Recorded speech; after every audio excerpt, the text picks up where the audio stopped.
Good morning students, we are reading chapter 2 lists and tables in HTML5 and in last class we learn about how can we create an ordered or unordered list. हम एक ordered और unordered list कैसे create कर सकते हैं and today we will continue the same. There are some attributes of OL tag. Ordered list की कुछ attributes होते हैं like with the help of one we can create a numbered list. A to create lowercase letters, capital A, uppercase letters and Roman numbers also. There is also a start attribute to decide where to the start value. हम अपने value हमने कहाँ से start करनी है ordered list में, but by default हमारी list जो है 1 नंबर से ही स्टार्ट होती है. नेक्स्ट रिवर्स्ड एट्रीब्यूट में क्या होता है, अगर हमने अपनी लिस्ट डिसेंडिंग ऑर्डर में स्टार्ट करनी है, it lets the item get arrange in reverse order. ये हमारी आइटम्स को रिवर्स ऑर्डर में सेट कर देता है. And also we have some properties of list to set our list in more attractive or beautiful manner. It allows us to set list item marker for ordered and unordered list and also set an image as the list item marker.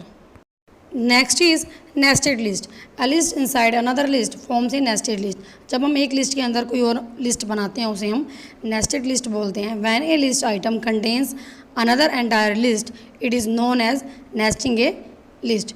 एक list दूसरी list के सारे elements को contain कर लेती है, उसे हम नेस्टिंग लिस्ट बोलते हैं. Next is description list. A description list is use to create a list which can include terms and their descriptions. जो लिस्ट अपने टर्म्स और डिस्क्रिप्शंस रखती हैं उन्हें हम डिस्क्रिप्शन लिस्ट बोलते हैं. Here are the some tags with the help of we can create a description list. DL tag to define description list, DT tag to define the terms or names and DD tag describes each term in the description list. Students, we can also create tables. A web page can include data in the form of text, images and links. HTML also allows a user to display data in the form of a table. हम table भी बना सकते हैं. It is more flexible and visually appealing way to representing our information in the form of row and column. There are some tags we can use to create a table to creating a table, to defining a table. TR tag to define rows, table में जितनी rows होंगी ये उसे define करेगा.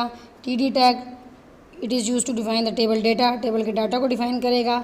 And caption this is a container tag that is use to define the title of the table. Table का क्या name होगा ये हम कैप्शन से पढ़ सकते हैं. And TH is a container tag use to specify a column heading. एक कॉलम की हेडिंग को स्पेसिफाई करेगा. Now properties of a table, हमें क्या क्या प्रॉपर्टीज़ मिलती हैं. Border to specify the border width, border style and border colour of the table and its cell. Next is over. ये एक सिलेक्टर होता है जो हाईलाइट करेगा उस टेबल या रो को जिस पे हमने ये टैग अप्लाई किया होगा. जब भी हम माउस उस सेल के ऊपर होवर करेंगे, मूव करेंगे तो ये उस सेल को हाईलाइट कर देता है. Next is horizontal and vertical alignment. We can align our text horizontally or vertically using this property. Next is table layout. This property is used to set the layout of a table. हमारी table कैसे दिखेगी, उसका क्या layout होगा, ये हम table layout में set कर सकते हैं. Next border collapse. This property is used to specify whether the table borders are to be collapsed into a single border. एक सिंगल बॉर्डर में कोलैप्स होंगे और या फिर डिटैच्ड होंगे. Border spacing to define the distance between border और उसके adjacent sales के बीच में डिस्टेंस को डिफाइन करेगा. Caption side defines the placement of the table caption. Table की जो कैप्शन होगी उसकी प्लेसमेंट को डिसाइड करेगा. Empty cells defines whether border and background are to be placed around empty cell in a table और not. Next is height and width used to set the height and width of the table. And last is padding. This property helps in defining the space between the content of the table and border. Table और border के बीच में जो space होता है ये उसे decide करता है. Now students, watch the video carefully and understand the topic. Thank you. Have a nice day.